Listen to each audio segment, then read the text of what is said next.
Olá pessoal, boa noite a todos, sejam todos muito bem-vindos à nossa teleaula 4 do curso de administração. Para quem ainda não me conhece, eu sou o professor Marcelo Caldeira Viegas, sou mestre e doutor em engenharia e estaremos trabalhando na teleaula de hoje com os conceitos de processos de amostragem, hein?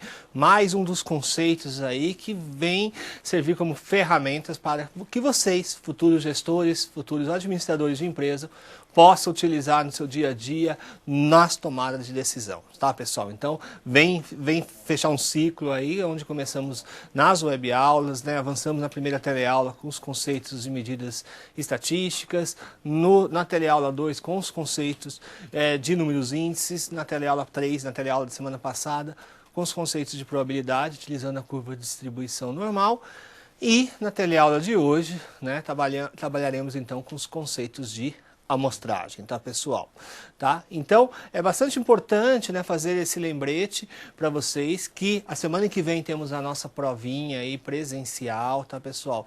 A semana que vem temos a nossa prova presencial, mais uma vez destacando aí para vocês que a importância, tá, de vocês aí reverem as teleaulas em caso de dúvidas, refazerem as aulas atividades, tá? Já lembrando, né, com certeza essa é uma pergunta que surge muito no chat na última teleaula. O professor pode utilizar as fórmulas, vai ser dado as fórmulas, todas as fórmulas serão dadas a vocês, tabelas. O aluno não tem que se preocupar em decorar fórmula, e sim apenas em saber utilizar. É essencial o uso de calculadora, não necessariamente precisa se utilizar calculadora científica, tá? Quem tiver, lógico, pode utilizar a sua calculadora científica. E esses são os lembretes iniciais dessa aula, tá pessoal? Então, antes da gente fazer aí, começar a trabalhar com os conceitos de processo de amostragem em si, eu queria que a gente fizesse uma pequena revisãozinha. Eu quero fazer com vocês o exercício 2 da aula atividade passada, né? Foi uma solicitação no chat aí, atividade, onde a gente vai fazer uma pequena revisão do conceito de probabilidade utilizando a curva de distribuição normal, certo? Então vamos lá.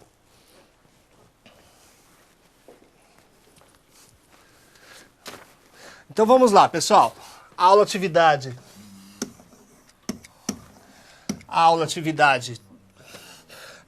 Teleaula 3. O exercício número 2, tá? Vamos trabalhar com processos de amostragem, tá? Então vamos ler juntos o exercício número 2. Gostaria que todos aí no polo pegassem um exercício na teleaula 3, né? Cálculo de probabilidade utilizando a curva de distribuição normal. Trata-se do exercício 2 da aula atividade. Vamos ler juntos, pessoal. Os salários pagos para os funcionários em determinada empresa seguem uma distribuição normal, com média igual a 1.400, média R$ 1.400, e desvio padrão sigma de R$ 227.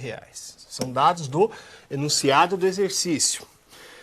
Calcule a probabilidade de um determinado funcionário escolhido ao acaso, tá, apresentar salário maior, né, salário superior a 1.680. Qual que seria a probabilidade? Essa é a questão que o exercício pede para que resolvamos. Então vamos lá, pessoal. Resolução bastante simples, né, baseada nos conceitos abordados na teleaula passada. Então vamos lá. Tá? O primeiro momento, vamos fazer o esboço dessa curva. O que o exercício está pedindo efetivamente? Olha só. Tá? A dica que eu dei para vocês, uma das dicas mais importantes. Vamos fazer o esboço. Faço justamente esse rabisquinho que eu estou fazendo aqui para vocês, no ladinho do exercício na hora da prova, em qualquer concurso que vocês estiverem prestando. Ele fala que a média é R$ 1.400, tá? A média, ela é bem situada no centro da minha curva de distribuição normal, tá? E ele fala que a variável x, que é a variável que eu tô trabalhando, é 1.680, que é justamente essa variável que eu destaquei aqui para vocês. O que ele pede, pessoal? Olha só, não tem erro quando eu faço esse esboço aqui. Ele pede qual a probabilidade dos valores do salário de determinado colaborador está acima, ser superior a 1.680, ou seja, é essa área que eu demarquei aqui para vocês. Como que eu faço esse cálculo? Primeiro eu calculo o número do Z, tá? 1.680 menos 1.400, que é o valor, né? Z é igual a x menos mi dividido por sigma, essa é a fórmula do Z. 1.680 dividido por 1.400 dividido por 227. Fazendo esse cálculo, eu tenho 1,23, tá? Uma dúvida que surgiu, tá, professor, quantas casas depois da vírgula? Na atividade eu coloquei 3 casas, mais 2 já seriam mais que suficientes, tá, pessoal? Agora, como que eu faço a finalização desse exercício? Eu venho na Câmara de Documentos, pegando aqui na tabela o valor de 1,23, ó, 1,23, eu tenho a interseção justamente nesse ponto aqui, 1,23. Então, esses são os dois valores, tá? Porque Z igual a 1,23, eu pego os dois primeiros aqui na minha linha, eu pego o valor do último dígito aqui na minha coluna. Portanto, 0,3907 corresponde à probabilidade, tá? Então, portanto, essa probabilidade é de 39,07%. Qual que seria essa probabilidade, pessoal? Essa probabilidade aqui, olha só, ela é calculada entre o x e o mi, tá? Então, essa probabilidade de 39,07, ela corresponde a essa área aqui, não exatamente o que o exercício está pedindo.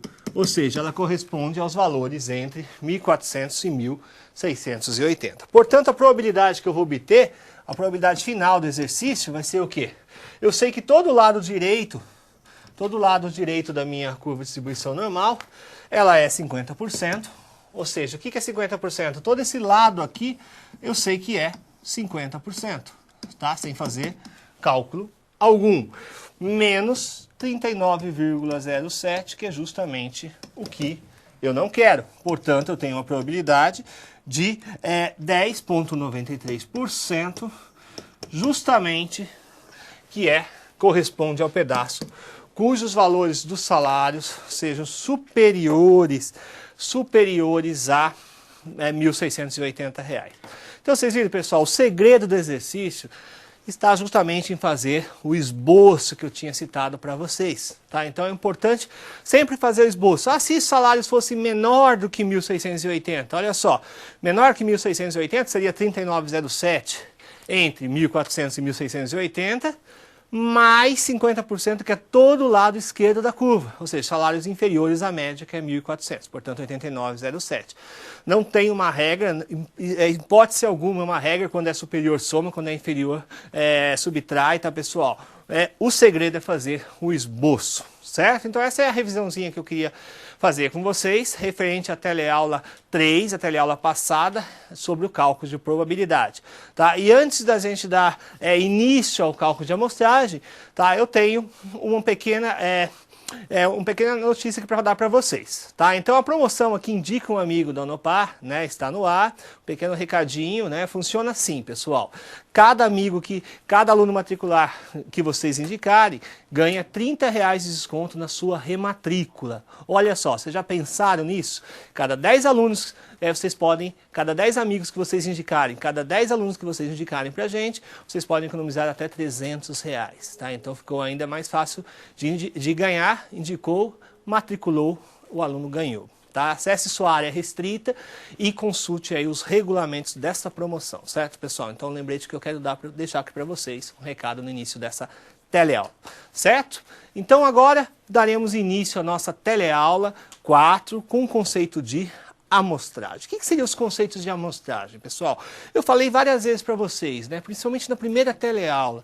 ó, pessoal, vocês trabalham numa empresa com 600 funcionários, com 1.000 funcionários, e vocês querem fazer uma pequena avaliação para ver como que estão localizadas, distribuídas as relações em relação às variáveis de salários, de idade, de tempo de serviço, de número de acidentes, né? Eu como gestor, que defino essa variável, tá? Eu tenho 1.000 funcionários, existem duas possibilidades de eu trabalhar com esse dado. Ou eu faço um censo, né, que é trabalhoso, que é oneroso, que é caro, tá, demorado, tá? E pego e amostro todos os 1.000 funcionários da minha empresa e faço a média em relação a todos os funcionários, tá? Se for em relação à idade, eu pego, somo a idade de todos e divide por 1.000, faço os dados agrupados, né? O que eu defini melhor. Se for em relação ao salário, mesma lógica, tá? Só que, pessoal, vocês concordam que trabalhar com essa quantidade de números é muito desgastante, principalmente para quem está interpretando esses dados. Então, qual que é a solução? Tá? Eu fazer um processo de amostragem, com base nos conceitos da teleaula de hoje, eu definir quais funcionários serão amostrados, quantos funcionários serão amostrados, a quantidade mínima estatisticamente significativa de funcionários que precisarão ser amostrados, e eu faço essa coleta de amostras, né? Vamos supor de 1.000 eu chego a 60, 70 funcionários, isso vai depender do erro que eu me permito aí cometer nessa estatística, e dessa maneira eu posso calcular a média amostral, o desvio padrão amostral de toda essa pequena amostra, ao invés de trabalhar com 1.000 funcionários. Certo, pessoal? Então esse conceito, quais os tipos de processo de amostragem, como se definir uma quantidade mínima de amostra significativa, e todos baseados em exercícios também, conforme eu trabalhei nas teleaulas passadas. Certo? Então vamos lá, vamos falar um pouquinho sobre o processo de amostragem. Tá? O que será visto então nessa teleaula de hoje, pessoal? O conteúdo que será abordado. Conceito de amostragem. Conceito de amostragem. Como serão definidos a quantidade de amostra? Que seria uma definição e a sua importância. População versus amostra. Tá? Lembra que na primeira teleaula eu falei bastante para vocês, tá? De média amostral, média populacional, desvio padrão e variância populacional amostral. Vamos definir agora o que é uma população e o que é uma amostra. Esses conceitos, na verdade, já estão lá na teleaula, na webaula 1, que são conceitos básicos, mas vamos só relembrar. Amostragem versus o censo, né, que eu citei para vocês agora. A definição do tamanho da amostra, como se define significativamente falando, estatisticamente, o tamanho mínimo de uma amostra. Tá? As técnicas de amostragem probabilísticas, com definição e exemplos, e as técnicas de amostragem não probabilísticas. Né? Vamos saber exatamente o que significam esses termos. Tá? Então, falar um pouquinho sobre o processo de amostra, pessoal. Em relação ao processo, o que seria uma população? Tá? Esses conceitos já estão abordados para vocês lá na webaula 1. São conceitos básicos da estatística, só para a gente relembrar um pouquinho esses conceitos. Tá? A população, pessoal, é um conjunto de elementos que se deseja estudar. Né? Em outras palavras, é todo o universo a ser pesquisado. E dentro da população, um subconjunto da população, é o conceito de amostra. E justamente é um subconjunto, uma parte da minha população. E é justamente como obter essa parte, tá? Como obter essa fração aí, esse subconjunto da população, que é o objeto dessa teleaula de hoje. Tá? Existe alguma exigência, existe alguma referência para que a minha amostra seja escolhida? Sim. Qual que seria esse requisito mínimo, pessoal? A minha população, tá? A minha preocupação central é que a amostra ela seja representativa de quem? Representativa da população. Então, a principal exigência, o principal requisito, pessoal, na escolha, na definição da nossa amostra, tá? É justamente que essa amostragem seja significativa.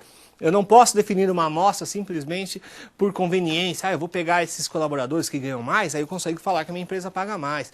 Ou numa determinada região, né, a gente vê sempre o processo de amostragem, quando chega em ano eleitoral, né, o ano que vem, com certeza ouviremos falar muito de amostragem. Tá? Eu não posso pegar determinado bairro, apenas um bairro de classe alta, para verificar qual candidato que tem preferência. Ou um bairro só de classe média, baixa. Por quê? Tá, os interesses, tá, as expectativas são diferentes. Tá? E fazendo isso, eu não tenho uma amostragem significativa dessa população, que seriam todos os possíveis eleitores dessa região. Tá? Então, vocês viram a importância? O requisito mínimo de uma amostra é que ela seja representativa do todo. E esse todo é chamado de população. E é justamente como obter uma amostra significativa e representativa que é o nosso objeto de toda a teleaula de hoje. Certo? Então vamos lá. Então eu tenho, pessoal, dois momentos na estatística, tá? Vamos supor aqui eu tenho a população, ou seja, né, que eu já falei para vocês, tenho todos os possíveis consumidores, os possíveis eleitores de uma região, que seria o todo, e justamente eu faço o processo de amostragem que iremos trabalhar na teleaula de hoje, para obter a minha amostra, que é um subconjunto dessa população original. Tá? Esse conceito é utilizado muito em pesquisas e levantamento. Nós, como gestores, vocês como futuros administradores, com certeza irão utilizar muitas pesquisas e levantamento para ver como que está a distribuição salarial dos funcionários de vocês, o tempo de serviço, né, o tempo de produção de defeitos, de reclamações no serviço de atendimento ao consumidor. Eu que defino essa variável. E existe um caminho de volta, pessoal, que a gente não vai estar trabalhando esse semestre no curso de vocês, que seria a inferência estatística. A gente fazer justamente esse caminho de volta da amostragem para a população. A nossa teleaula de hoje vai se resumir justamente ao conceito de amostragem, que é essa referência aí à composição da amostra. Certo? Então vamos lá. O que seria uma amostragem, então? Tá? É um método de retirada de amostra de uma população, ou seja, um processo de seleção da minha amostra. Tá? Ela consiste em selecionar parte de uma população para observar, de forma, se possível, estimar algo sobre toda a população, que é o conceito, né, um conceito mais aprofundado da estatística, que é a inferência estatística. Certo? Qual que é a diferença entre a amostragem e o censo, pessoal? Tá? O conjunto do censo, o conceito do censo, a gente vê, no Brasil existe um censo que é realizado pelo IBGE a cada 10 anos. Por que o censo não é realizado todo ano, sim, a cada 10 anos? Porque é um processo demorado, caro, né? Você tem cadastramento dos recenseadores, né? Você tem, então, todo um processo, pessoal, para fazer um processo de censo. Tá? Na empresa, é a mesma lógica. Imagina eu tenho uma empresa com 1.000, 2.000 funcionários e eu precisar fazer um censo, verificar todos os possíveis, as possíveis notas em relação ao treinamento, todos os possíveis salários, sendo que eu posso coletar uma amostra. Tá? Então, o conceito do censo se baseia em coletar informações de todos os elementos da população. E, por outro lado, o conceito de amostragem é justamente o conceito inverso. Coletar informações de uma parte da população. Essa parte é chamada de amostra. Tá, pessoal? Essa parte ela é chamada de amostra. Alguns devem estar se perguntando. Bem, na minha opinião, eu acho que o censo é muito mais representativo, porque eu não deixo ninguém de fora da minha amostra. Eu represento todos os elementos. Tá, pessoal? Mas, quando trabalhamos com um número muito grande de elementos, tá? Eu estou dando exemplos aqui de 1.000, 2.000, eu posso ter várias contas, vários anos a serem amostrados, eu estou fazendo uma projeção de vendas, eu quero ver a média e o padrão de vendas dos meus últimos 10, 20 anos. Tá? O processo é muito lento, é muito demorado, eu tenho vários números a serem tratados no Excel, isso torna o processo muito lento. Então, é recomendado sim fazer esse processo de amostragem. e eu já vou mostrar para vocês, existem algumas regras quando se deve fazer um processo de amostragem e quando não é recomendado fazer o processo de amostragem. Tá? Já vou mostrar para vocês logo essa regra. Imagine uma pesquisa eleitoral que eu citei para vocês. Né? O ano que vem temos eleições presidencial. Então, somos em torno aproximadamente de 150 milhões de eleitores. Imagine se fosse para se fazer uma pesquisa, para ver uma projeção de votos, né, numa boca de urna, avaliando 150 milhões de eleitores. Seria impossível, pessoal. Tá? O retorno desse resultado, tá, da divulgação desse resultado, seria muito lenta. Assim como é a divulgação do censo. Né? Normalmente se demora um ano para os estatísticos fazerem todo o fechamento, toda a conclusão de um censo, né? Normalmente se faz em um ano. Tá? Então, com certeza não teríamos tempo hábil para trabalhar com esse processo. Teoricamente, obrigatoriamente abriríamos mão do censo em prol da amostragem. Certo? Então vamos lá, vamos falar um pouquinho mais sobre os conceitos de censo e amostragem. Tá? Agora esse slide é bastante interessante. Por que fazer a amostragem ao invés do censo? Respondendo essa pergunta que eu lancei para vocês. Quando eu tenho uma população infinita, tá? O que significa uma população infinita, pessoal, na estatística? Tá? Uma população infinita, quando eu tenho um elemento enorme, muito grande de elementos da minha população a serem trabalhados. No caso de número de eleitores, 150 milhões é considerado uma população infinita. Tá? Economia de tempo e dinheiro numa organização, muitas vezes tá, a empresa nos paga como gestores justamente para darmos essa economia para ele. Tá? Então, mais uma vez, a estatística sendo utilizada aí, tá, em prol, né, de tomar decisão de forma mais econômica. Tá? Menor tempo, consequentemente, informações mais rápidas, né, que podemos dar aos nossos gestores. Testes destrutivos. O que significa testes destrutivos, pessoal? Vocês sabiam que cada carro que é fabricado numa linha de produção, ele passa por um processo de amostragem para testar os itens de segurança, airbag, freios, etc. e tal, e é retirada uma amostra desses carros, tá? Para que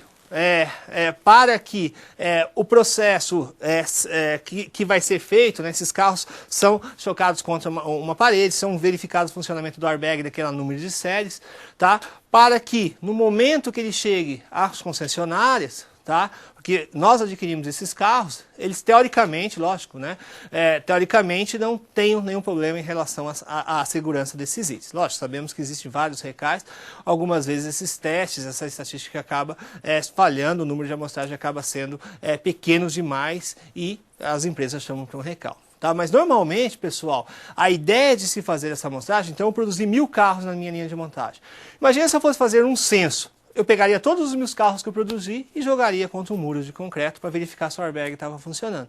Ou seja, dos 1000 carros que eu tinha produzido na minha empresa, não chegaria um a concessionária. Ou seja, é totalmente impossível e inviável economicamente. A ideia é que desses 1000 carros eu faça um processo de amostragem representativo e 2 ou 3 ou 5 ou 6, eles são testados para que os outros 995, tá, eles sejam vendidos com segurança ao consumidor. Isso que eu chamo de testes representativos, certo? Destrutivos, desculpe. A precisão controlada. Quanto maior, né, a qualidade dos dados levantados. Tá? Apesar de acharmos que o censo seria a condição perfeita, tá, de amostragem, pessoal, quando eu faço uma amostragem, tá, eu tenho maior controle e, consequentemente, maior qualidade dos dados que foram coletados. Tá? E, tá, como eu tenho ferramentas estatísticas em gestão empresarial que fazem que eu conclua sobre minha população com base nos dados da amostra, tá? Então é totalmente recomendável, sim, o uso do processo de amostragem. Tá? Mas em todas as condições, pessoal, é recomendado fazer o processo de amostragem. Quando eu devo fazer o censo? Quando a minha população for relativamente pequena. Tá? Imagina se eu tenho uma empresa com 10 ou 5, 10 funcionários. Tá? Não tem lógica também eu ficar mostrando lá 1 ou 2 funcionários, sendo que eu posso trabalhar com todo. tá? Sendo que essa amostra é relativamente pequena, tá? O processo que eu vou ficar definindo, tá? Qual amostra que eu vou selecionar, qual seria mais trabalhoso do que eu pegar os 5, 6 funcionários, que é o todo, tá? População apresenta grande variabilidade. O que é grande variabilidade, pessoal? Quando eu tenho uma população muito dispersa, tá? Então é recomendado que os dados estão muito dispersos. Cada membro da população, cada elemento da população se comporta de uma determinada maneira. Então, nesse caso, é indicado que eu trabalhe com o conceito de censo. Por quê? Dificulta muito eu ter uma população totalmente representativa. E quando se dispõe de dados, né, da população. O que seria esse conceito, então, pessoal? Tá? Vamos supor que vamos voltar à nossa empresa com 1000 funcionários, tá? Eu já fiz, né? Então um censo dessa população e eu tenho já um parâmetro a ser seguido dessa população. Então, tá? É recomendado sim se fazer um censo nesse caso, quando essa população também é pequena. Quando eu já sei que essa população ela não é homogênea, ela tem alta variabilidade, tá? Se torna inútil aí eu pensar na hipótese de trabalhar com processo de amostragem, certo? Então vamos seguir mais um pouquinho. Agora vamos falar de um conceito bastante importante, os tipos de amostragem, tá? Segundo uma classificação da estatística empresarial. Eu tenho 2 tipos de amostragem, pessoal. Amostragem probabilísticas, que permitem a inferência estatística, que permite eu tomar conclusões da minha amostra, da minha população com base nos dados da amostra. E eu tenho as não probabilísticas, que elas não me permitem fazer esse caminho de volta. A amostragem probabilísticas, ela se divide em 4 subgrupos. Amostragem aleatória simples, amostragem aleatória sistemática, amostragem estratificada e amostragem por conglomerados, certo? Então esses seriam, todos esses tipos a gente vai estar vendo com detalhes a partir desse instante, tá? Então, os conceitos de amostragem probabilísticas, tá? São técnicas de amostragem em que a seleção ela é feita de forma aleatória, vai aparecer bastante o conceito de aleatório, pessoal, tá? Ou seja, eu estou eliminando a minha preferência de escolha, tá? A minha intervenção, tá? Como responsável por essa definição da amostra, de tal forma que cada elemento tem igual probabilidade de ser sorteado. É selecionado de forma independente de qualquer outro, tá? Assim, se conhece a probabilidade de todas as combinações amostrais possíveis, certo? Então, o conceito de amostragem probabilística, pessoal, justamente então se refere quando eu não tenho interferência humana nenhuma em relação à definição dessa amostra. Melhor recomendação que se deve fazer no sentido de se garantir a representatividade, que é a palavrinha que eu já tinha destacado para vocês em slide anterior, aparecendo novamente.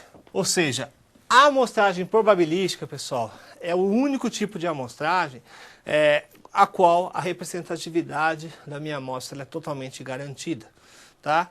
Pois o acaso é o único responsável por eventuais discrepâncias entre a população e a amostra. E também é o único tipo de amostragem que permite a inferência estatística, que permite aquele caminho de volta entre a minha população e a minha amostra. Todos os elementos da população têm a mesma probabilidade de serem selecionados. É o processo mais elementar e muito utilizado frequentemente, tá? O processo de amostragem aleatório simples. Vários meios podem ser utilizados desde que ofereçam a mesma probabilidade de seleção da minha amostra. Certo, pessoal? Então, agora entramos então no processo de amostragem aleatório simples. É o primeiro processo, o processo mais elementar do conceito de amostragem probabilística. Tá? Então vocês viram, qual que são as palavras-chave que eu destaquei para vocês nos últimos slides. Tá? A palavra aleatória, de forma aleatória, ou seja, cada membro, cada elemento da minha população tem a mesma chance de ser escolhido, eu não tenho interferência nenhuma sobre essa escolha, e representatividade, palavra essa que eu falei que é o pré-requisito para a definição da minha amostra. Toda amostra tem que ser representativa do todo que é a população, certo? Então vamos lá, vamos dar sequência então em relação aos processos de amostragem aleatória simples. Quais são as vantagens? São dos métodos mais elementares, consequentemente a facilidade de compreensão da utilização da ferramenta. Os resultados podem ser projetados para a população-alvo que deu origem a essa amostra. Quais são as desvantagens, pessoal? Esse tipo de amostragem só tem vantagem? Não. Tá? Em geral, resulta uma menor precisão, com maiores erros do que outras técnicas de amostragem probabilística. É o processo mais elementar e, consequentemente, iremos ver alguns processos que refinam mais essa amostragem em relação a processos de amostragem simples. Consequentemente, pode não resultar em uma amostra totalmente representativa. Tá? Então, esse é um processo de amostragem aleatória simples, só que, ao mesmo tempo que todos os elementos eles correm o risco de serem sorteados, isso faz com que esse processo ele é totalmente sem interferência humana, sem interferência do gestor que está implementando o método, só que, por outro lado, ele pode originar uma amostra não representativa. Existem outras técnicas de amostragem probabilística onde eu posso fazer a correção desse possível erro. Tá? Como que eu vou trabalhar, então, pessoal? Uma dica, tá? Uma dica é utilizar o Excel. Então, vamos fazer um exemplo aí utilizando o software Excel para fins de utilização de processo de amostragem. Então vamos lá. Imagine uma empresa, e essa empresa necessita extrair uma amostra aleatória, ou seja, qualquer número ele tem a mesma chance de ser sorteado, e eu quero selecionar 5 pessoas, 5 colaboradores dessa empresa, e essa empresa ela é composta de 28 funcionários no seu quadro, certo? Vamos ver como que eu faço isso, pessoal. Então, no próximo slide, vamos ver como que eu faço isso. Certo? Primeiro passo. Tá? Eu numero em ordem crescente os 28 elementos. Estou dando um exemplo com 28. Poderiam ser 100, poderiam ser 500. Tá? Um exemplo nosso tem 28 elementos, de 1 a 28. O segundo passo, criar uma função que sorteia esses números aleatórios dentro desse intervalo. Como que é feito isso? Essa função, pessoal, no Excel, eu coloco igual, aleatório, entre, e marco, né, as células que eu defini, tá, no Excel. Tá? Aqui um exemplo aqui, pessoal. Vamos imaginar que eu tenho a sequência de 28 elementos, tá? De 1 a 28, e eu tenho o nome, né, dos funcionários dessa empresa e o departamento, o respectivo departamento que esses funcionários trabalham. Quando eu trabalho com o conceito de amostragem, pessoal, então eu coloco aqui, tá? Eu posso selecionar eles de outra forma, apenas utilizando o Excel para facilitar a nossa vida. Se eu escrever então a função, tá? Se eu escrever aqui a função, por exemplo, igual aleatório entre e, entre parênteses, pegar os valores, né? Aqui está no A, aqui A2, A29, ele vai, né, nessa célula aqui, ele vai sortear um número aleatório, tá? Que não obrigatoriamente sejam os números que estão definidos aqui. Por que A2, 2 pontos a 29? Eu estou pedindo para ele pegar, né, todos esses valores que estão, qualquer número aleatório, Tá? E cada vez que eu rodo essa função, ele vai gerar um número, justamente pelo fato de ser aleatório. Tá? Então, pessoal, aqui, ó. Então eu tenho, tá? Eu tenho então aqui, ó,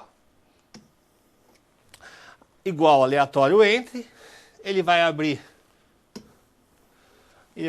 então, ele vai abrir então essa função, certo? Que eu estou mostrando aqui para vocês. E estou dando um zoom para ficar mais fácil. E então aleatório entre 1 a 28, certo? E aparece essa tela automaticamente e eu clico OK, certo? Então essa é a forma de se definir, certo? E assim, pessoal, e assim a gente faz com todos os membros, tá? Consequentemente, tá? Pode ser valores diversos, tá? Aqui no nosso exemplo eu peguei, tá? Dos 28 funcionários, o funcionário 2, o 12, o 16, o 9 e o 26, tá? Essa forma de se obter esses resultados, pessoal, são totalmente aleatórios, tá? Isso indica que se vocês fizerem isso daqui em casa como exercício, tiverem curiosidade de fazer, os números, com certeza, muito provavelmente, serão distintos do que eu obtive aqui, tá? Justamente é uma das funções aí do Excel que a gente pode trabalhar em prol aí de facilitar a nossa atividade, tá? Em relação ao processo de amostragem na nossa empresa ou em casa, no nosso estágio, tá, pessoal? Tá? Então agora eu vou abrir para um pequeno momento de perguntas, já volto em seguida, vou estar acompanhando com nossos tutores no nosso chat e volto em seguida respondendo. Tá? Obrigado. As suas dúvidas.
Olá pessoal, retornamos então, estava acompanhando o chat aí junto aos nossos tutores, muitos questionamentos e eu vou estar respondendo alguns deles aqui no ar para vocês então.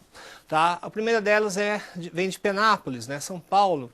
A aluna Kelly pergunta: professor, nos universos empresas, clientes e fornecedores, qual o tamanho percentual ideal para a realização de pesquisas e obtenção de dados consistentes aos resultados? Pessoal, uma pergunta totalmente pertinente à aula, parabéns à aluna que formulou, uma pergunta bastante relevante. E eu vou estar respondendo, pessoal, existe, se vocês folhearem os slides de vocês aí, o material que eu disponibilizei para vocês, existe um momento da aula que chegaremos à composição, dimensionamento da amostra, composição do número mínimo da minha amostra.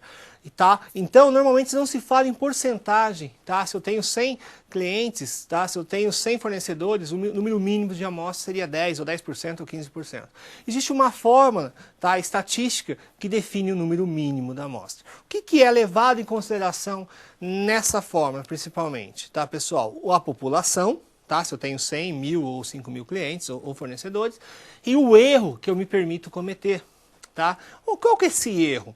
Tá, pessoal? Quando a gente fala em uma pesquisa eleitoral, quando eu falo foram selecionados 2.000, 3.000 eleitores e a margem de erro é 2 pontos percentuais para cima ou para baixo, quando o locutor, aí o telejornal fala essa informação para a gente, ele está falando que nessa amostragem tem uma margem de erro, tá? De 2 a 3 pontos, de 5, de 3.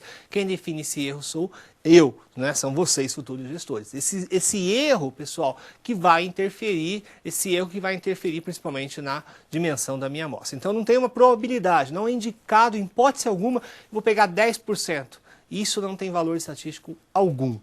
É preciso saber sim o erro que vocês permitem cometer nesse processo de amostragem. O aluno Cristiano pergunta se serão cobradas funções de Excel na prova. Não, pessoal, tá? Não indico, não autorizo a utilização do Excel na prova. Por quê?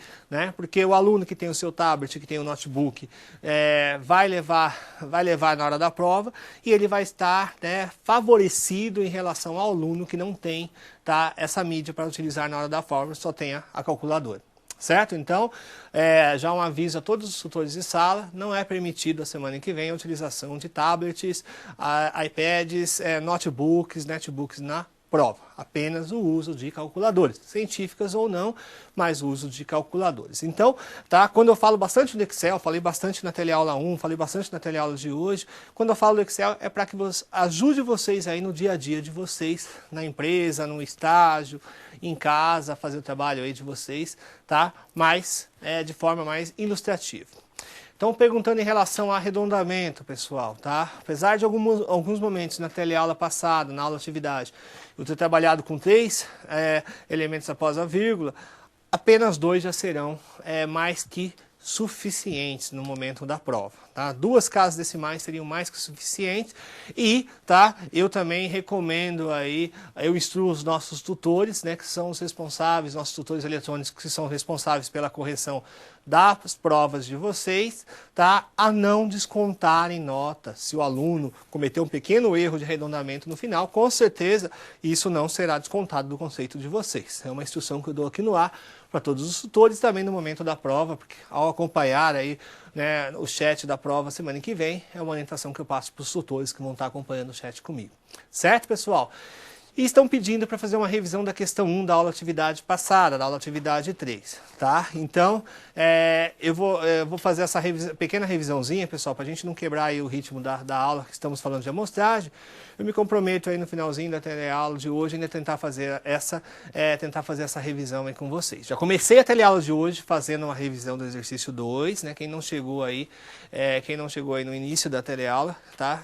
Depois revejam isso na biblioteca digital, mas eu me comprometo no final dessa teleaula a abordar algum conceito de probabilidade, certo? E perguntar em relação à prova, as dicas da prova, pessoal. Tá? Algumas perguntas que eu recebo aí que com certeza muitos de vocês devem estar se perguntando. Tá? Professor, vão ser cobrados cálculos na prova? Sim, com certeza, pessoal. Tá? Não tem como eu fazer uma prova de métodos quantitativos sem cobrar cálculos dos alunos. certo? Né? Porque todas as nossas teleaulas, nas nossas atividades, a gente trabalhou com conceitos de cálculos. Pode cair algum conceito que exige só raciocínio, exige só conceito? Com certeza, tá? Com certeza. Tá? Assim como cálculos de amostragem, por exemplo, pode cair conceitos em relação aos processos de amostragem, mas muito provavelmente nas duas dissertativas serão compostas de cálculos. Certo? Revisem todo o material disponibilizado, as webaulas, todas as teleaulas, tentem refazer as aulas atividades e ainda essa noite eu estarei disponibilizando para vocês no fórum de discussão uma lista de exercícios complementares com gabarito para auxiliar os alunos a estudarem durante toda essa semana para a prova da nossa semana que vem. Certo? Alegrete, né, Rio Grande do Sul, pergunta. O aluno questiona se será fornecido tabelas na prova. Sim, pessoal. Assim como eu fornecerei todas as fórmulas, fornecerei também tabelas necessárias. Todas as tabelas que são necessárias para a prova serão fornecidas aos alunos. Certo? Ótimo. Então vamos prosseguir, pessoal, com conceitos de amostragem. Já trabalhamos com conceitos de amostragem probabilística aleatória simples. Vamos ver os demais conceitos que estão embutidos aí em relação ainda ao conceito de amostragem probabilística. Tá? O segundo conceito que veremos, pessoal, é o conceito de amostragem sistemática. Tá? O que se baseia? Trata-se de uma variação na amostragem simples, conveniente quando a população está ordenada segundo o critério, tá? Como, por exemplo, fichas num fichário no meu RH. Tá? Então, o que eu preciso saber, pessoal? K é o intervalo amostral, ele é obtido pela razão ou divisão, tá? Do N, que é o tamanho total da população, e do tamanho da minha amostra, o N minúsculo. Na estatística, o N maiúsculo sempre é definido em cima da população, N minúsculo em cima da minha amostra. Como que é feito isso? Tá? O primeiro elemento a ser retirado, a ser sorteado de forma aleatória, pessoal, é qualquer valor entre 1 e K. Já vamos fazer um exercício em relação a isso. E os demais elementos a partir do intervalo K. O primeiro elemento, por exemplo, então é K, o segundo é I mais K, o terceiro é I mais 2K e assim por diante. Tá? Então vamos fazer um exemplo, para guardar bem esse conceito. É bastante simples, tá, pessoal? Em exemplos, com certeza, a gente consegue fixar mais a teoria que foi dada em relação à amostragem aleatória sistemática. Uma população, tá, de 100 elementos, tá? Pode ser 100 funcionários ou 100 contas a serem amostradas. Esse 100, portanto, é meu N maiúsculo, se refere à população. Deseja obter uma amostra de 10 elementos, que é meu N minúsculo, que é minha amostra. Nesse caso, o intervalo amostral, o K, é o chamado intervalo amostral, ele é 10, ele é 100 dividido por 10, que é igual a 10. Assim, se eu escolher de forma aleatória qualquer número entre 1 e 10 para ser o primeiro elemento. Vamos imaginar aqui, tá? Vamos imaginar aqui que eu selecionei o 3, tá? Então, como que seria a minha amostra? Composta do quê? Tá? Eu tenho 10 elementos, então seria 3, tá? Aqui 3 mais 10, 3 mais 10, que é o K. Aqui, o anterior, tá? 13 com mais o K, que é igual a 10. O anterior mais o K. O anterior mais o intervalo amostral e assim por diante, tá? Até eu chegar no último elemento, pessoal, 83 mais 10 mais K, que é o intervalo amostral, chegando a 93. Então eu selecionei de 1 a 100, que era toda a minha amostra, eu selecionei 10 elementos. O 3, o 13, o 23, o 33, o 43, 53 e assim por diante, até chegar em 93. Como a população se divide em subconjuntos, a gente vai trabalhar com o conceito de amostragem aleatória estratificada, tá, pessoal? Tá? Alguns devem estar se perguntando, né? Teve um pequeno erro de português aí, né? Estratificada não seria com X. E esses extratos, pessoal, justamente, tá? Esse extrato ele se refere justamente a camadas, tá? Como a minha amostra ela é formada por subgrupos, subconjuntos, então eu divido essa amostragem em fatias, em camadas, por isso que estratificada é com S. Certo? Então vamos lá, vamos falar sobre o conceito de amostragem aleatória estratificada. Como a população se divide em subconjuntos, convém que o sorteio dos elementos leve em consideração tais divisões. Tá? Para que os elementos da minha amostra sejam proporcionais ao número de elementos desses subconjuntos. Tá? Vamos ver a figura a seguir, que resume justamente isso, pessoal. Tá? Olha só, vamos imaginar em determinada empresa, tá? Que eu tenho a seguinte situação. Tá? Eu tenho toda a população, eu quero fazer uma pesquisa de satisfação, uma pesquisa de opinião dentro dessa empresa. Essa empresa ela é composta, tá? Essa empresa ela é composta em 70% de alunos, 10% de professores e 20% de colaboradores, de funcionários. Certo? Aí, pessoal, eu quero fazer uma amostragem, ou seja, eu quero pegar, a partir dessa população, eu quero retirar uma pequena amostra e fazer essa pesquisa de opinião em cima dessa amostra. Certo, pessoal? Como que eu faço? Tá? Se eu pegasse uma amostragem aleatória simples, né? Pegar aleatório, vamos pegar aqui, vamos imaginar que eu tenho aqui 100 funcionários. Tá? Dos 100 funcionários, tá? dos 100 colaboradores, ou tipo assim, de toda essa população, vamos supor para fim de arredondamento que eu tenho 1000. Né? Vamos supor que esse N aqui seja 1000. Tá? Vamos supor que esse N seja 1000. Ou seja, desses 1000 eu tenho 700 alunos, eu tenho 100 professores e tenho 200 colaboradores.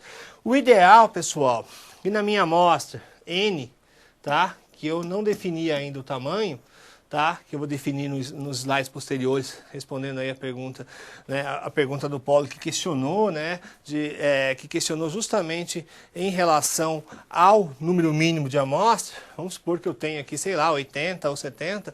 O ideal é que essa proporção ela seja mantida o mais próximo possível. Que nessa pequena amostra eu tenho 70% de alunos, eu tenho 10% de funcionários, eu tenho 10% de professores e 20% de funcionários. Esse que é o conceito, pessoal, que eu quero passar para vocês de representatividade. Vocês viram que tanto os conceitos que estaremos trabalhando agora, principalmente os conceitos de amostragem estratificada e amostragem por conglomerados, são os conceitos que trabalham mais de forma específica com o conceito de representatividade da minha amostra. Ou seja, se eu pegar na minha amostra, é mais cômodo eu amostrar apenas os funcionários, tá? É mais difícil mostrar dos professores, tá? Eu pegar do meu número de amostras, não importa se é 50, se é 100, se é 200, tá? E pegar apenas funcionários, ou apenas alunos, ou apenas professores, tá? Com certeza essa pesquisa que eu estou fazendo não é representativa do todo. Vamos imaginar numa empresa com 1000 funcionários, eu quero fazer uma pesquisa de satisfação em relação aos benefícios da empresa, né? Vocês que trabalham bastante também com a parte de ser humano, né? de recursos humanos dentro das empresas, das organizações que são formados por pessoas, né? Apesar de lidarmos muitas vezes com números, não podemos esquecer dentro da organização como gestores das pessoas. Né, que é o que move uma empresa.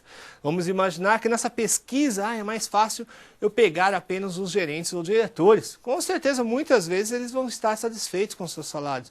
E o operador, o realmente chão de fábrica, será que ele está satisfeito? Será que com os benefícios da empresa, com as questões salariais? Tá? Ou se você pega só os engenheiros, ou se você pega só os administradores. Concordo que essa pequena amostra que você selecionou aí, escolhendo, tá? Escolhendo aí de forma não aleatória, escolhendo de forma que seja conveniente para você, ela não é representativa do todo? Esse que é o conceito de representatividade que eu quero passar para vocês nessa teleaula de hoje. E justamente esse conceito, ele é trabalhado, uma das formas de trabalhar com ele é fazendo essa estratificação. Certo? Então vamos lá. Qual que é o principal objetivo, pessoal? O principal objetivo é aumentar a precisão, tá? Aumentar a representatividade sem elevar os custos, né? Nosso objetivo, lógico, é trabalhar com conceitos cada vez mais precisos, sem aumento de custos, tá? Utilizada quando a população se divide em subpopulações. Essas subpopulações, essas camadas são chamadas de estratos razoavelmente homogêneos, tá?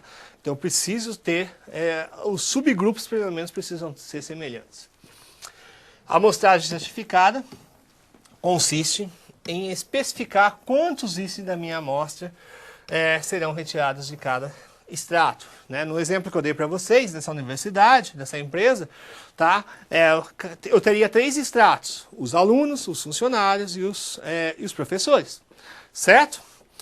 A seleção em cada extrato deve ser aleatória. Vocês viram, pessoal? Ambas, uma forma não é independente da outra. Então aquela forma aleatória simples não serve para nada, porque ela não é representativa. Não.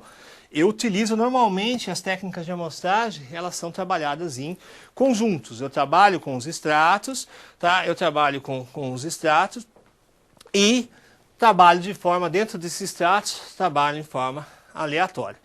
Então vamos pegar aquele exemplo que eu trabalhei com vocês no Excel, tá? E eu coloquei em forma de uma tabela.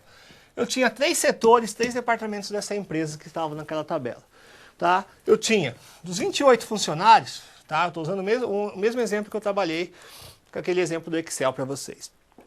Dos 28 funcionários, pessoal, eu tinha 7 funcionários na área financeira. Eu tinha 9 funcionários na área de tecnologia de informática, né, na TI, e 12 funcionários na área de RH, recursos humanos, certo? Então a soma de todos esses subgrupos, cada departamento pode ser definido como um extrato, como um subgrupo dessa população, que é composta de 28 elementos. Então, pessoal, se eu pegar aqui, tá, fazendo a porcentagem, tá, 7 dividido por 28 multiplicado por 100, eu tenho dos 100% dos funcionários, eu tenho 25%. Eu tenho 25% dos funcionários que trabalham na área do financeiro, em torno de 32,15%, 32% na área de TI, e em torno de 43%, 42,85% na área de recursos humanos, certo? Então, como que seria essa amostra? Trabalhando com os mesmos 5 elementos. Então, é indicado, pessoal, tá? Lógico, eu poderia trabalhar com mais elementos, seguindo aquele mesmo exemplo. Então, é indicado que desses 5 elementos, eu trabalho com 25%, ou seja, 1/4, né, pelo menos aí, né, seria 1,25, mas, lógico, me permite arredondamentos, tá, pessoal? Não precisa ser uma coisa tão exata, não tem 1,25 funcionários. Tá, então, ideal que nessa amostragem eu pegaria um funcionário da área de financeiro e, né, como eu tenho números próximos daqui, 2 funcionários da área de TI, 2 da área de RH, tá? Se eu estivesse trabalhando com 10 elementos, 2 da área de financeiro, 4 da área de... se eu tivesse 4 da área de TI ou 4 da área de RH, certo? Então, suponhamos que quiséssemos, no nosso exemplo, né, da amostragem, fazer os extratos por departamentos, e cada departamento justamente é considerado um subgrupo, certo? Um extrato. Agora, um conceito bastante importante, pessoal, que trabalharemos, seria o último conceito de amostragem probabilística, que seria o tipo de amostragem por conglomerados, que é bastante interessante. Por quê?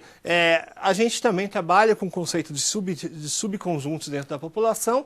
É outra forma também de se trabalhar de forma aleatória, de forma representativa em relação à minha amostra. Então vocês viram que interessante, pessoal?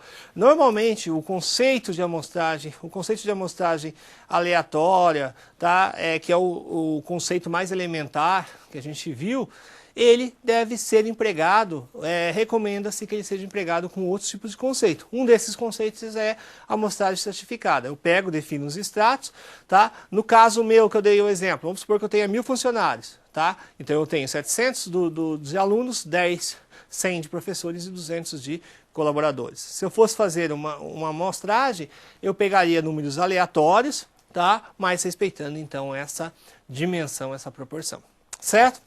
Então vamos lá, vamos falar sobre análise de conglomerados, que é uma técnica usada quando identifica-se elementos da população que é extremamente Difícil, porém pode ser relativamente fácil dividir a população em subgrupos. Olha só que interessante.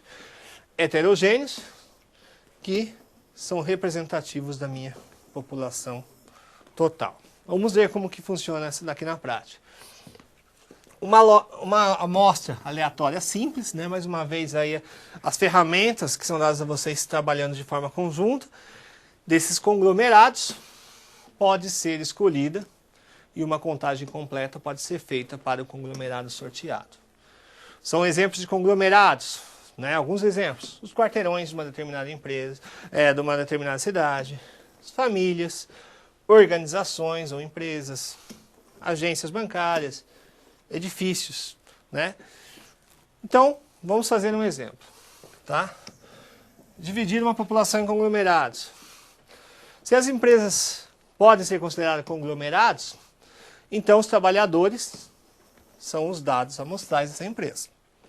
Eu selecionar, então, os conglomerados aí de forma aleatória, as empresas de forma aleatória, né, utilizando aí a ferramenta de aleatoriedade no Excel, por exemplo, em determinada região, e pesquisar todos os colaboradores, os trabalhadores desses conglomerados, selecionando ou uma amostra aleatória deles.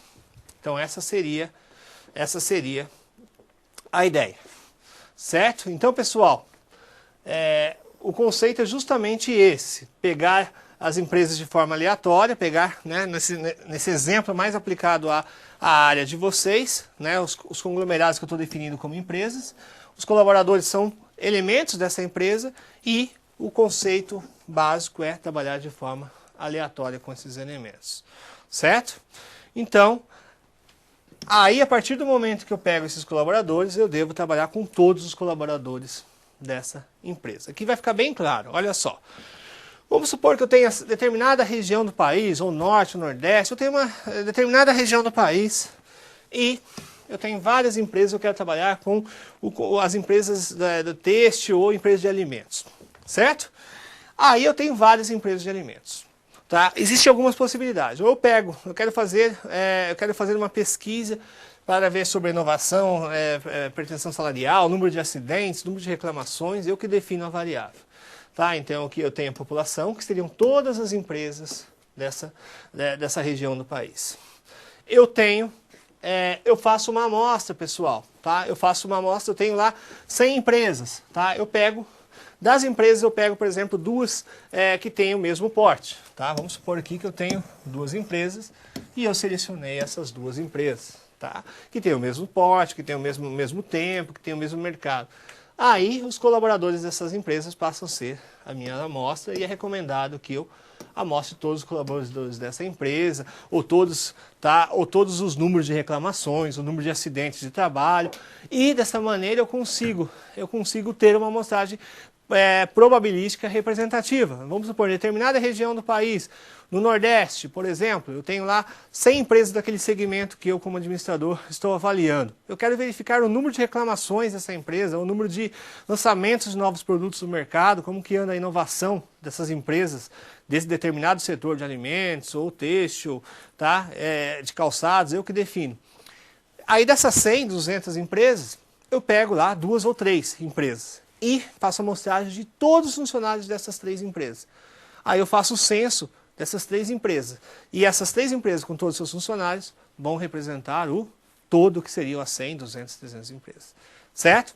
Esse seria o conceito de conglomerados, pessoal. Nesse caso, aplicado à estatística empresarial, que é o foco do curso de vocês, um bom exemplo aí de conglomeração seria as empresas. Certo? Então vamos dar andamento, pessoal. Vamos falar um pouquinho sobre agora a estatística não probabilística. Tá? Lembrando que a estatística probabilística deve ser sempre utilizada quando possível. A partir da estatística não probabilística, pessoal, não é possível generalizar os resultados para toda a população, pois a amostra não probabilística não garantem a probabilidade, a representatividade da minha população. E ela pode ser definida em amostragem acidental, amostragem por julgamentos, amostragem intencional e por cotas. Vamos ver cada uma delas também assim como fizemos com o conceito de amostragem probabilística. Amostragem acidental, pessoal, tá? Os elementos são escolhidos por serem mais acessíveis, tá? Ou mais fáceis de serem estudados. Olha só, existe a interferência humana no conceito de amostragem não probabilística. Expressa o interesse na opinião de determinados elementos da população, mas não representativos da mesma. Um exemplo, uma pesquisa de opinião em praças públicas, ruas movimentadas de grandes cidades. Tá? Então vamos supor aqui que eu tenho uma pesquisa de opinião. Tá? A partir do momento que eu trabalho, tá, numa praça, numa rua, por exemplo, vou lançar um produto. Eu pego aqui um determinado bairro, por exemplo, eu estou focalizando a minha empresa, eu estou direcionando. Se eu pegar num bairro classe média alta, tá, ou num bairro classe média baixa, pessoal, vocês viram que a ansiedade, as expectativas, elas são divergentes em relação a esse produto, por exemplo. Tá? Os consumidores eles têm interesses, eles têm noções diferentes sobre esse determinado produto. Então é importante que se eu estiver fazendo isso para fins de pesquisa de mercado, sem nenhuma intenção de generalizar isso para toda a população, perfeito, é indicado, sempre muito indicado. Mas, tá, lembrando que eu não posso fazer essa inferência, essa generalização para toda a população. Porque isso pode ser uma resposta, pode ser uma conclusão tirada desse momento, dessas pessoas que foram amostradas. Certo? Então vamos lá. Amostragem por julgamento. Os elementos selecionados da amostra, segundo o parecer aí de um especialista no assunto, né? Este julga aqueles que são mais apropriados aos estudos em questão. Por exemplo, né, um estudo sobre liderança empresarial, a amostra com maior número de informações relevantes seria formada aí possivelmente por líderes, né, de maior projeção no mercado. Certo, pessoal? Então, algumas vezes é indicado sim, né? Se eu quero fazer aí uma amostragem sobre liderança empresarial, estou fazendo meu TCC, estou fazendo um trabalho na minha empresa sobre liderança empresarial, estou escrevendo um artigo, tá? Eu não vou entrevistar uma pessoa da rua, que às vezes nem é da área de administração. Então é indicado sim, eu trabalhar com pessoas da área, as pessoas com mais projeções na área, que com certeza as opiniões dela vão ser muito mais relevantes do que às vezes de uma população genérica, tá? Só que eu não posso... Tá? Ah, professor, mas então é sempre melhor utilizar a não probabilística. Só que a minha opinião, por exemplo, como líder de referência, né? Por exemplo, líder de referência nacional, às vezes não é uma verdade absoluta, é uma opinião minha. Ela não deve ser generalizada para todos, tá? Os segmentos de determinada empresa a qual eu fui amostrado. Tá? Então esse que é o conceito de não representativo. É válido sim, mas não representativo do todo. Certo? Outro conceito, amostragem intencional, tá? Também é bastante útil quando você está se lançando, principalmente na área de marketing. Eu estou lançando um produto de acordo com um determinado critério, é escolhido intencionalmente, vocês viram que a palavra aleatoriamente é substituído por intencionalmente um grupo de elementos que irão compor a amostra. O investigador, o pesquisador dirige-se intencionalmente ao grupo, né, ao qual se deseja saber a opinião. Tá? Então vamos lá. Tá? Eu tenho uma empresa e eu quero verificar uma pesquisa de preferência sobre determinado cosmético que eu quero lançar na minha empresa como gestor. Tá? O pesquisador, né, o gestor, então, ele deve entrevistar o quê? Frequentadores de um salão de beleza. Tá? Então, pessoas que utilizam aquele produto. Então, para fins de critérios de lançamento de produtos, pessoal, tá? Com certeza eu devo entrevistar pessoas consumidores daquele produto. Então eu posso intencionalmente em salões de beleza de determinada região da cidade e fazer a minha pesquisa de opinião. Tá? Não necessariamente eu preciso fazer uma pesquisa nacional, trabalhando. Por quê? Trabalhando com esse conceito, muitas vezes eu pego um público que muitas vezes nem vai utilizar aquele produto, ele vai dar a sua opinião. Tá? Só que, lógico, isso daí é feito de forma intencional. Eu que defino as pessoas que serão amostradas, o público, a região. Ou seja, eu não tenho uma amostra totalmente representativa, mas sim para pesquisas de marketing, para pesquisas de mercado, muito úteis e muito utilizadas. Certo? O último conceito, pessoal, amostragem por cotas.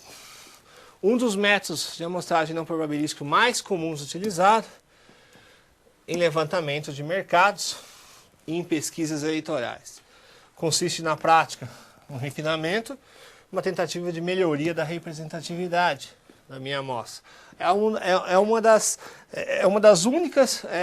Um dos únicos tipos de amostragem não probabilística que permite uma representatividade da amostra, tá?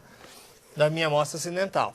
Os elementos são selecionados, devem estar de acordo com as proporções previamente determinadas. Ou seja, então ele tem um pouquinho da amostra estratificada.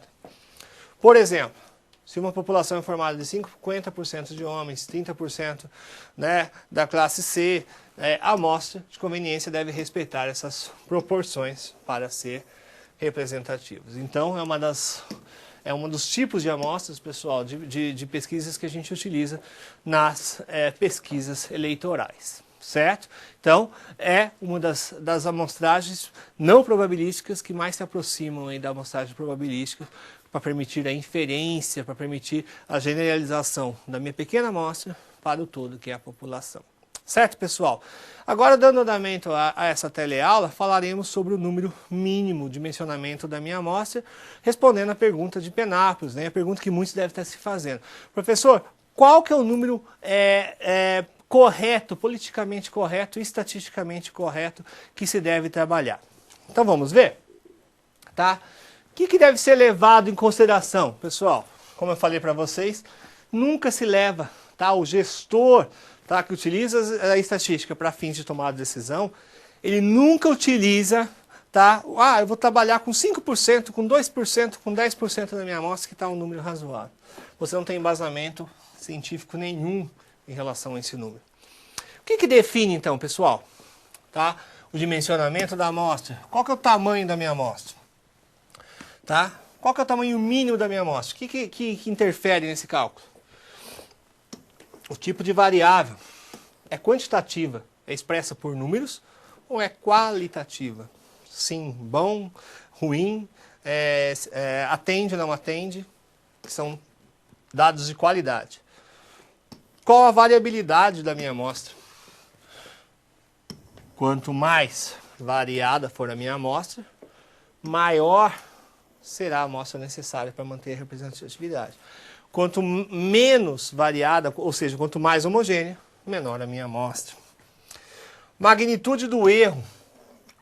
Quanto menor o erro admissível, maior o tamanho da amostra. Olha só que interessante, pessoal. Essa é uma das informações mais importantes desse slide. Quanto maior o erro admissível, quanto menor o erro, maior o tamanho da amostra e vice-versa. E outras variáveis que não devemos, como gestor, esquecer. Tempo, verba, pessoal disponível. Então, tudo isso, pessoal, interfere no cálculo do tamanho da amostra. Eu tenho duas formulazinhas, a gente vai trabalhar com elas agora até o final dessa teleaula, que é o cálculo justamente para o tamanho mínimo da amostra.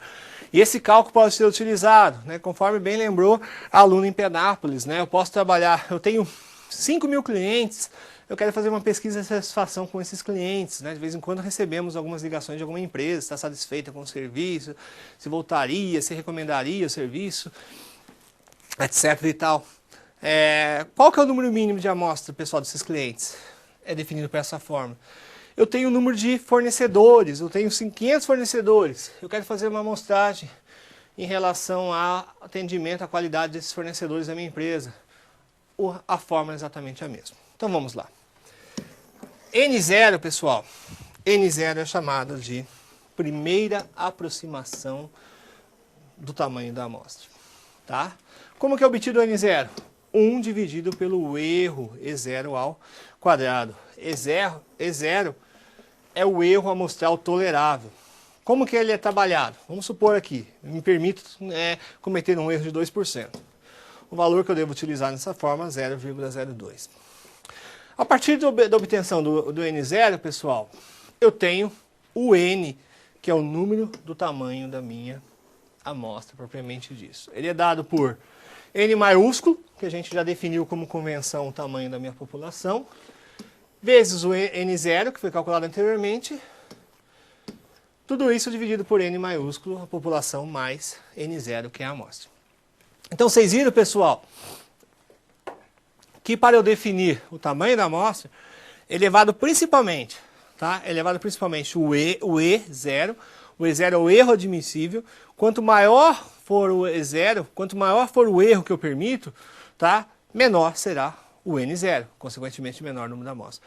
Quanto menor o erro, se eu estiver trabalhando com uma pesquisa de opinião e eu quero um erro de 1%, com certeza o número de N0 vai ser muito maior do que uma pesquisa que me permite 10% de erro. A gente já vai ver isso nos exercícios agora, nos exemplos. Tá? E outra variável que é levada em consideração é o N, que é o número da população. O que seria essa população, professor? O número de clientes, o número de fornecedores, o número de funcionários, a população que é alvo do meu estudo. Certo? Então vamos lá. Exemplo 1. Uma pesquisa, né, uma empresa contém 2.000 colaboradores. Deseja-se fazer uma pesquisa de satisfação. Quantos colaboradores devem ser entrevistados para tal estudo? Considerar um erro amostral tolerável de 2%. Esse valor, pessoal, é justamente o erro da fórmula. Então vamos ver. Primeiro cálculo, então, E0 é 1 dividido por N0 é 1 dividido por E0 ao quadrado. 2%, 0,02 ao quadrado. 1 dividido por 0,02 ao quadrado, quem estiver me acompanhando com a sua calculadora, obtém o valor de 2.500 colaboradores. Certo, pessoal? 2.500 colaboradores. Ô, professor, mas esse número de colaboradores é maior do que o número de colaboradores totais. Realmente. Por isso que eu preciso calcular o N. Esse N que corresponde ao número da amostra. O N é calculado como o número da amostra. N, que é a população, vezes E0. N0, dividido por N, que é o número da população, mais N0. Fazendo esse cálculo, pessoal, eu tenho o valor de 1.111 funcionários, quase 50% dos funcionários, considerando um erro de 2%, que é um erro muito baixo, estatisticamente falando. Ah, professor, mas está muito alto, é totalmente 50%, eu estava pensando em 10%, 20%. Tá? Então vamos lá. O que está influenciando nesse cálculo? O erro. Né? Então vamos repetir o exemplo, pessoal, do exercício anterior, definindo um erro de 4%. Eu acho que 2% está muito baixo. Eu permito, como gestor, definir um erro de 4%. Fazendo o mesmo cálculo, pessoal, né? Agora trabalhando com um erro de 4%, ou 0,04. 1 dividido por 0,04, tá? Ao quadrado, 625. Aplicando a fórmula, tá? N, que não mudou, N0, tá? N também que não mudou, 2.000, e N0 que alterou-se para 625, de 2.500 para 625. Agora eu tenho 476 funcionários, que são amostrados. Vocês viram, pessoal? De 2% para 4%, o que eu percebo?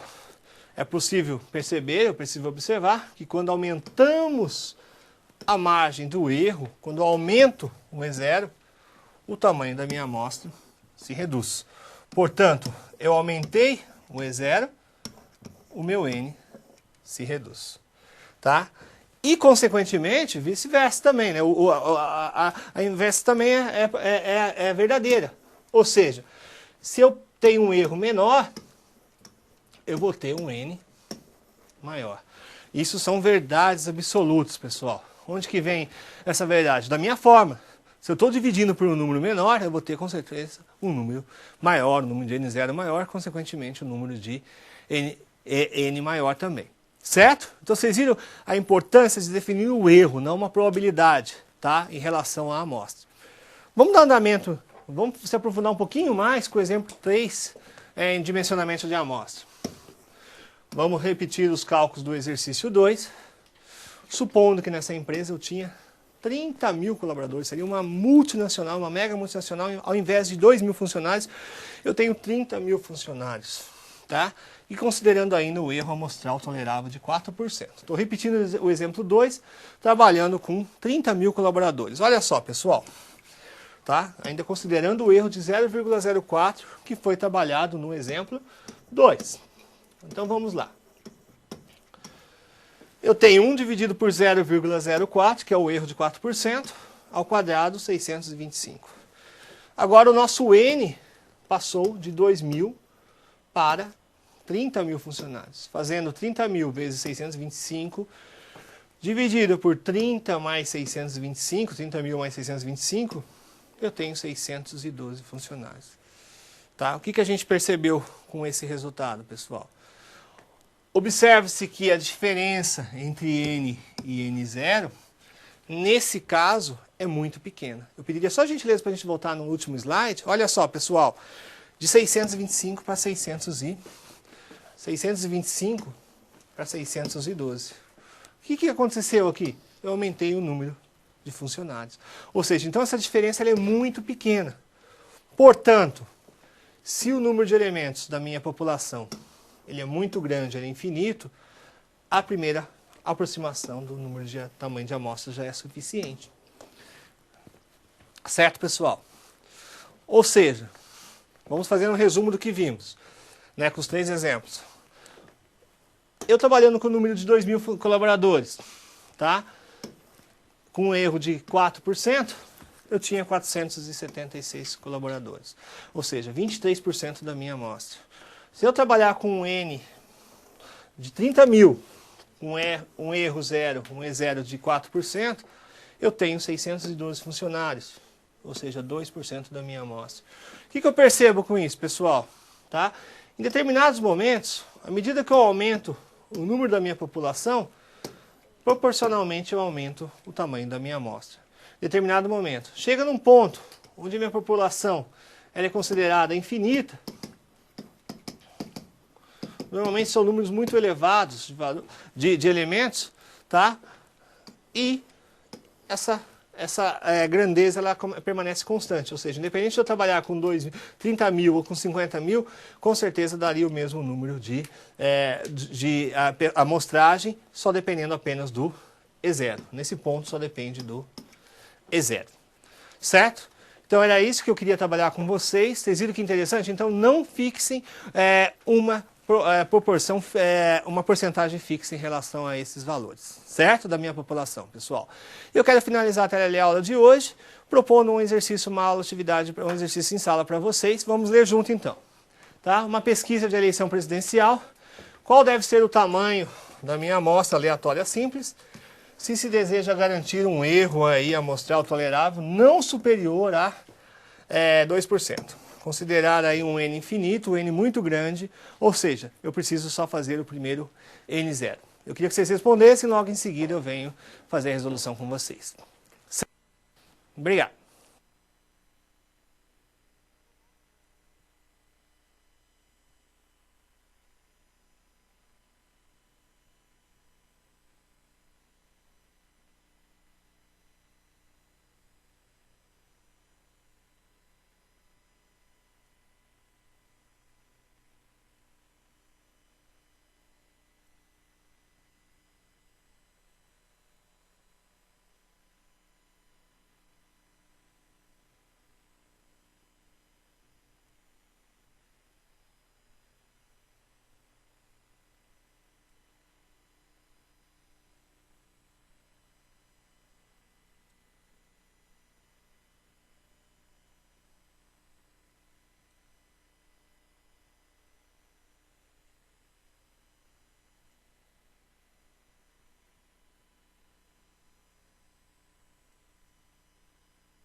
Olá pessoal, retornamos então com a resolução, uma resolução bastante rápida, né? Vários polos aí colocaram no chat a resposta de 2.500, tá pessoal? Esse número não é coincidência, é exatamente o número que vemos normalmente nas pesquisas eleitorais, porque o N é 150 milhões de eleitores, que é a população, é um N infinito e só depende, portanto, do N0. Vamos fazer juntos então, olha só, aproveitar esse slide, vamos fazer juntos, tá? Como o erro é o E0, como o E0 é o E0 é 0,02, 2%, portanto o N0 é 1 dividido por E0 ao quadrado, que é igual a 1 dividido por 0,02 ao quadrado, 2.500 eleitores. Essa seria a resposta, certo pessoal? Tá? Então esses seriam os conceitos que eu queria dar para vocês em relação a essa teleaula, conceitos de extrema importância, de suma importância, tá pessoal? Infelizmente não teremos tempo para fazer aquela revisãozinha, da teleaula 3, mas eu vou mandar os gabaritos, vou disponibilizar o gabarito da última aula atividade, vocês entrem em contato, por gentileza, através dos nossos tutores ou por meu e-mail, tá? marcelo.viegas, no ambiente virtual, que eu encaminho para vocês, tá? Como o fórum, pessoal, já foi encerrado o dia 1º, eu vou enviar essa lista para vocês aí por e-mail via tutor eletrônico. Tá? Foi uma informação que me passaram agora, muito bem lembrado. Eu vou estar enviando essa lista para vocês complementares no mais tardar aí, amanhã, para todos os nossos tutores eletrônicos que encaminham aos seus alunos. Tá? E também no momento da prova, tá pessoal?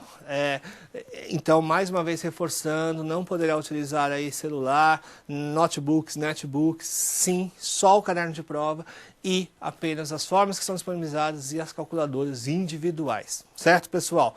Então, me despeço de vocês, agradecendo a todos aí pela participação, daqui a pouquinho estaremos juntos na aula atividade, resolvendo a aula atividade referente à teleaula e demais dúvidas que vocês tiverem. Obrigado pessoal, boa semana e boa noite.